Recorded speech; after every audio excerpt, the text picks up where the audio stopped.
नमस्कार, मैं पायल शुक्ला। आप सभी का स्वागत है न्यूज टंका हिंदी में।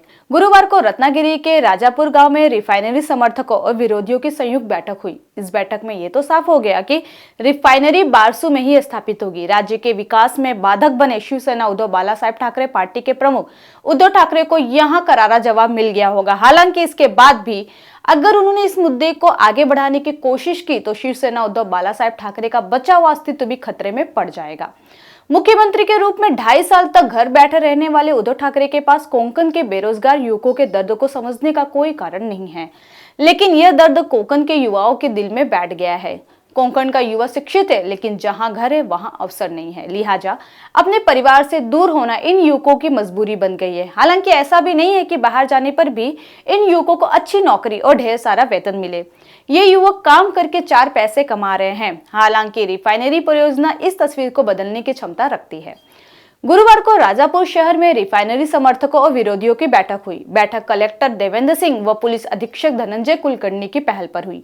बैठक में 1000 से अधिक लोग शामिल हुए। इस बैठक में रिफाइनरी समर्थकों की भारी भीड़ मौजूद थी। बारसू, राजापुर, लांजा, साखरपा निर्वाचन क्षेत्रों में आता है। इस निर्वाचन क्षेत्र के विधायक राजन साल्वी है। उन्होंने इस मामले में अपनी स्थिति भी स्पष्ट की।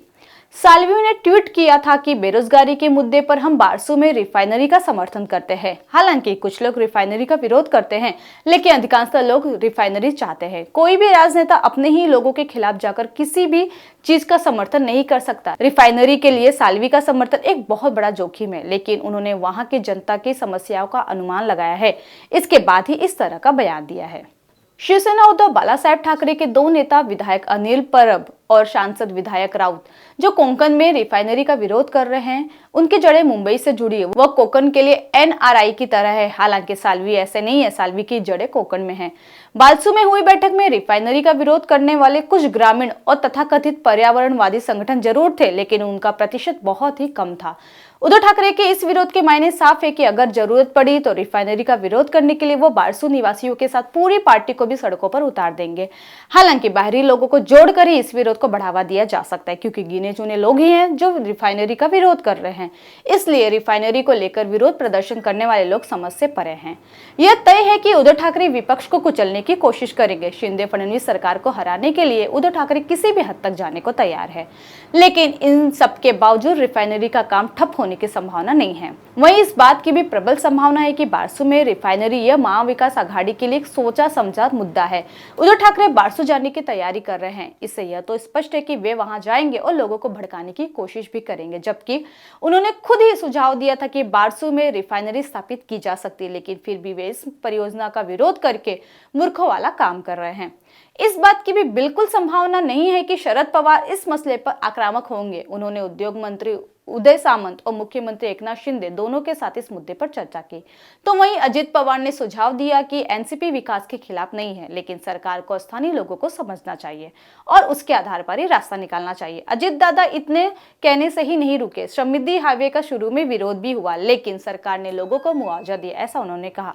यहाँ उदाहरण दिया गया है कि यह परियोजना एक वास्तविकता बन गई है। एनसीपी नेताओं का लहजा उद्धव ठाकरे जैसा नहीं है। कांग्रेस नेताओं ने अभी तक इस मुद्दे पर अपना मुंह तक नहीं खोला है। वो आज भी किनारे पर बैठे तमाशा देख रहे, क्योंकि कोंकण में कांग्रेस का ज्यादा अस्तित्व नहीं है। शिवसेना उद्धव बालासाहेब ठाकरे ने बारसू मामले में वही रुख अपनाया जो उन्होंने आरे मेट्रो कार शेड मामले में किया था। माविया की सरकार जाने के बाद भी ठाकरे पिता पुत्र कहते रहे कि आरे बचाओ के लोगों को आगे बढ़ाकर आरे में कार शेड नहीं होने देंगे, लेकिन इस बार सरकार ने यदि तय कर लिया तो कोई भी विरोध टिक नहीं सकता। आदित्य ठाकरे और उद्धव ठाकरे मुंह में सोने का चम्मच लेकर पैदा हुए थे। मुख्यमंत्री एकनाथ शिंदे ने इन दोनों के लिए कहा कि ये आयताकार आटे पर एक पंक्ति भी नहीं बना सकते। शिवसेना यूबीटी नेता उद्धव ठाकरे का जिक्र करते हुए उन्होंने कहा कि एक पूर्व मुख्यमंत्री ने खुद ही केंद्र सरकार को बारसू का सुझाव दिया था। मुख्यमंत्री का पद गंवाने के बाद वह परियोजना का विरोध कर रहे हैं। कोई व्यक्ति इस तरह के दोहरे मानदंड कैसे रख सकता है? इन दोनों की पहुंच मुखपत्रों के माध्यम से बमबारी करने, बैठकों में चिल्लाने और चैनल्स के बूम के सामने चिल्लाने तक ही सीमित है। वहीं रिफाइनरी के समर्थन में सामने है देवेंद्र फडणवीस, मुख्यमंत्री एकनाथ शिंदे। इसके अलावा ठाकरे के विधायक राजन साल्वी भी सरकार के रुख के अनुरूप रुख अपनाते नजर आ रहे हैं। इसलिए बारसू की धरती पर उद्धव ठाकरे का पहिया जरूर जड़ जमाएगा। राष्ट्रीय कांग्रेस पार्टी द्वारा उन्हें माविया के रथ से धकेले जाने की संभावना से इनकार नहीं किया जा सकता। बारसू ठाकरे के लिए भूल भुलैया बनते जा रहा है।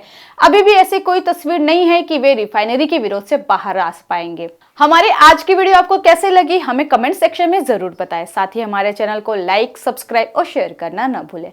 फिलहाल के लिए इतना ही। जल्दी एक नई जानकारी के साथ पुनः उपस्थित होंगे। तब तक के लिए मुझे दीजिए इजाजत। धन्यवाद।